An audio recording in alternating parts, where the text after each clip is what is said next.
আসসালামু আলাইকুম। ডক্টর আশরাফ সিদ্দিকী হুজুরকে নিয়ে বলার আগে 10 বার ভাবুন। ডক্টর আশরাফ সিদ্দিকী হুজুর 501 নাম্বার ঘরে কখনো ধরা পড়ে বসেন বসেন বসেন। এই মহিলা কি হয়, আপনার কি হয়? না।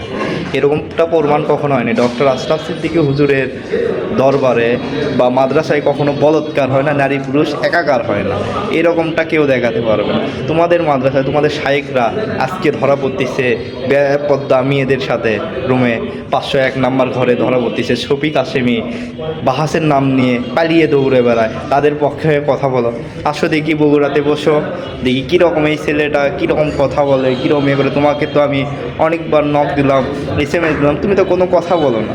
আসো ডক্টর আশরাফ সিদ্দিকী হুজুরকে নিয়ে বসা হোক।